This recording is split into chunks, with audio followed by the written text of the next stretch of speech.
O caso de Jennifer Pan é um dos crimes mais chocantes do Canadá. Em 2010, Jennifer, filha de imigrantes vietnamitas, planejou um ataque aos próprios pais, resultando na morte de sua mãe e no ferimento grave de seu pai. Ela mentia para os seus pais quase toda a sua vida sobre suas notas escolares, sua formação universitária, seu trabalho, sobre sua vida. Rala Kivko, meus amigos, como vocês estão? É um prazer imenso estar com todos vocês novamente e sejam todos muito bem-vindos para mais um vídeo aqui do canal. E se você gosta de casos criminais, histórias bizarras, misteriosas e conteúdo de terror, eu te convido a você se inscrever no canal a partir de agora e deixe o seu like para apoiar o canal e também não esquece de ativar o sininho de notificações. Assim, você não perde mais nenhum vídeo novo aqui do canal. Beleza, pessoal? Agora, pedidos feitos, sem mais delongas, e vem comigo para nossa história de hoje, que é o que mais interessa. Vem comigo.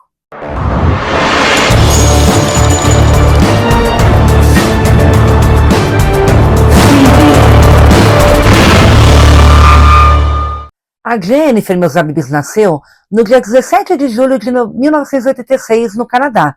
Ela é filha de Bích Pan e Han Pan, irmã de Félix Pan. Seus pais eram imigrantes vietnamitas que fugiram do comunismo e se estabeleceram no Canadá em busca de uma vida melhor. Eles trabalharam duro em fábricas para garantir um futuro próspero para Jennifer e seu irmão mais novo, Félix. Seus pais a controlavam em tudo. Exigiam que Jennifer, uma canadense nascida numa família de origem asiática, apresentasse sempre notas excelentes. Eles não aceitavam menos que isso, porque eles acreditavam que o sucesso acadêmico da filha era a chave para um futuro brilhante e não permitia que a Jennifer fizesse coisas normais para uma garota da sua idade. O único tempo em que não estava sob a supervisão direta dos pais era o que passava no colégio. O resto do seu tempo era em aulas de piano, de flauta, de patinação artística. Seus pais tinham a esperança de que algum dia ela se tornasse atleta olímpica, algo que a ruptura do ligamento de seus joelhos a impediu. As mentiras começaram já na escola, nos boletins. Muitas das notas 10, na verdade, eram resultados mais baixos, mas ela dava um jeito de falsificá-los para mostrar para os pais. E apesar dessas falsas boas notas, seus pais não baixavam a guarda nunca.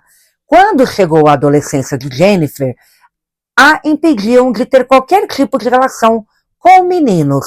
A proibição afetava, inclusive, aos bailes do colégio. Mas isso não impediu que ela conhecesse Daniel Wong no primeiro ano do ensino médio, nos ensaios da banda de música, e que viajasse com seus colegas músicos para a Europa.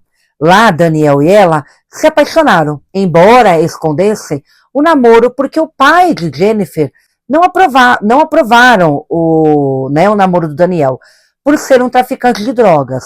Ela também manteve em segredo que tinha sido recusada na Universidade de Ryerson, em Toronto. Todos achavam que havia sido admitida. E ela tinha, inclusive, meus amigos, uma carta de aceitação falsificada para provar isso. Mas o fato é que dificilmente podia entrar numa faculdade, pois não tinha obtido nem sequer um diploma do ensino médio, algo que, obviamente, também forjou. Seu pai queria que estudasse farmácia, e isso levou a crer que iria para a Riverson. Dinheiro não era o problema para a família, porque supostamente ela tinha recebido um crédito universitário e, além disso, convenceu seu pai de que receberia uma bolsa de 3 mil dólares canadenses, ou seja, R$12.700, segundo dados reunidos pela polícia. Isso também era falso. Comprou alguns livros didáticos e devorou o conteúdo de alguns documentários para aparentar ser uma estudante de farmácia exemplar. Ou seja, ela se preparou toda para essa mentira. Sua verdadeira fonte de renda eram as aulas de piano e seu trabalho num restaurante. Ela dizia que morava com uma colega, mas seu companheiro real era seu namorado, Daniel.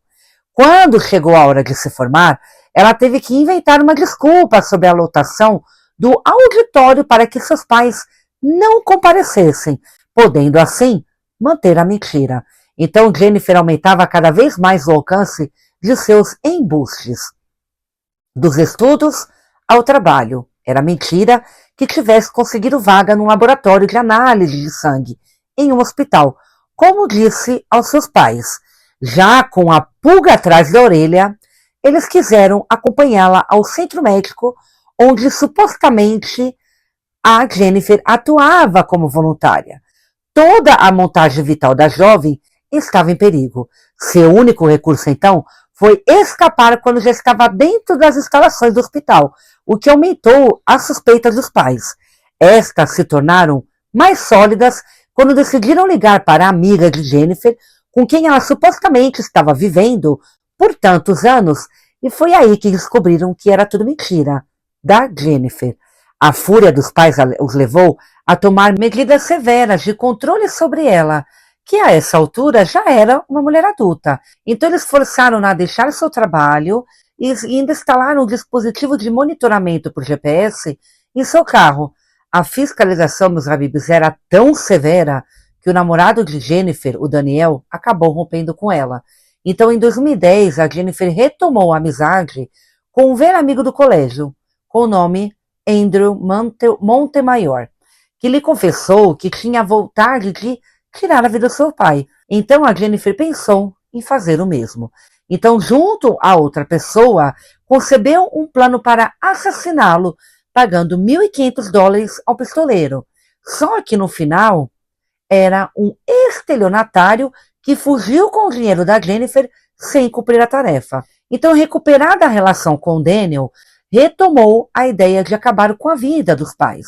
Um novo contato que oferecia a cometer o duplo crime por $10.000, contando com a ajuda de David Milviganan, Leopold Crawford e Eric Carter e de Daniel.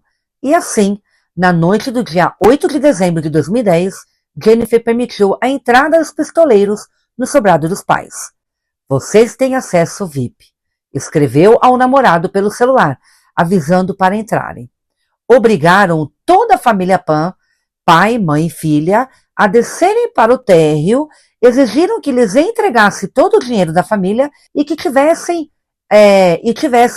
levaram a moça para o andar de cima, aonde amarraram. Pouco depois, atiraram na cabeça dos pais, segundo a sentença. Então a jovem ligou para a polícia, avisando que tinha ouvido tiros, então que seu pai havia conseguido escapar e saiu pela rua e pediu ajuda a um vizinho e conseguiu chegar com vida ao hospital. Mas a mãe não teve a mesma sorte. Ela não sobreviveu. A polícia estranhou que os ladrões não tivessem levado nada de valioso além do dinheiro da família. E também que os assaltantes tivessem entrado diretamente pela porta principal do sobrado, meus amigos, como se nada os impedisse, né? E de a Jennifer ter conseguido ligar para a polícia mesmo com as mãos amarradas. Então os policiais, na hora do depoimento dela, eles até fizeram ela demonstrar como tinha feito na hora, porque era tudo ali muito estranho, muito suspeito, né? Então o relato do pai ao despertar do coma induzido no hospital reafirmou as suspeitas policiais. Sua filha parecia conhecer os assaltantes e que a versão de Jennifer sobre ela ter sido amarrada era pura mentira. Ela estava o tempo todo livre e ainda conversava ali com os assaltantes amigavelmente, como se conhecesse eles. E Han ainda disse à polícia que sua esposa, assim que os caras entraram, ela disse que eles poderiam levar tudo, mas que não machucassem a sua filha, Jennifer. Então, novamente rodeada por olhares inquisidores, a jovem disse que sofria de depressão para os policiais e tinha contratado os assassinos para tirar a sua própria vida, alegando que não queria mais viver, por ser um estorvo para todos, inclusive para os seus pais. Mas eles se confundiram e acabaram atacando os pais. Mas os policiais não acreditaram nessa versão, porque além de ela ficar se contradizendo, toda hora ela inventava uma coisa diferente para tentar se safar. Então estava muito, muito suspeito. Não tem como você pagar, meus amigos, $3.000 para um assassino profissional e ele se confundir e matar as pessoas erradas, né? Então, depois disso, de tantas investigações e depoimentos, a casa caiu para Jennifer e seus cúmplices. 4 anos depois, em dezembro de 2014, Jennifer e seus 3 cúmplices foram considerados culpados e depois condenados à prisão perpétua. Após 25 anos de pena, terão direito a solicitar a liberdade provisória e seus pais com sequelas dos ferimentos causados por culpa de sua própria filha, ficou impossibilitado de trabalhar. O caso chamou a atenção, meus amigos, pelo choque de uma filha planejando a morte dos pais e pela forma como a polícia desmontou todas as suas mentiras. Hoje, Jennifer cumpre sua pena no Canadá e até hoje ela alega inocência. Ela não foi capaz nem de dizer que ela é culpada, né? Depois de todas as investigações, ela ainda continua alegando inocência, né, meus amigos? Bom, meus amigos, esse foi o caso de hoje. Eu espero que vocês tenham gostado. Deixem nos comentários o que vocês acharam sobre isso, que eu fiquei horrorizada. Gente, cada caso que eu faço aqui me faz ver que realmente aonde nós vamos parar com o nosso mundo, que está cada vez pior, né?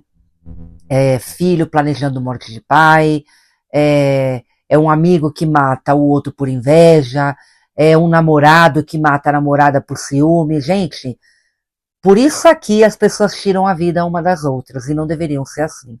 Então realmente eu não sei onde vai parar esse mundo, né? A vida das pessoas realmente se tornou, que antes era tão valiosa uma vida, hoje já não vale nada, né? Para outra pessoa, a vida de uma outra pessoa não vale nada. Infelizmente está assim. Isso me deixa horrorizada. Bom, deixe nos comentários o que você achou sobre esse caso. Eu vou ficando por aqui. Um forte abraço a todos. Um beijo no coração de cada um. Muito obrigado por todo o apoio, pessoal. E me ajudem, por favor, a fazer a nossa família crescer. Porque eu vou confessar uma coisa para vocês. Esses dias aí eu tô andando bem desanimada, viu, pessoal? Porque desanima, né, gente? Porque a gente luta, né? Aqui para crescer na plataforma e parece que cresce um pouquinho, aí reduz, aí depois cresce, aí reduz. É difícil, né? Não penso que é fácil porque é bem difícil, né? Então, e como eu falei para vocês no meu outro vídeo, tem todo um trabalho por trás, toda uma preparação, né?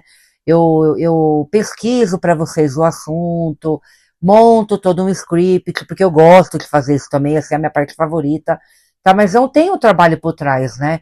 Então, o mínimo que eu peço para vocês é que vocês se inscrevam no canal para me ajudar, tá bom? E deixar o like para me ajudar e tá compartilhando para você aí com os amigos de vocês, para nossa família crescer. Então, vamos fazer a nossa família crescer, tá? Porque além de eu querer isso, né? Porque é meu sonho, porque é uma coisa que eu amo de fazer, é os meus vídeos me trazem alegria, me enche meu coração de paz, de alegria, sabe? Eu gosto de fazer isso, eu amo, gente, de verdade.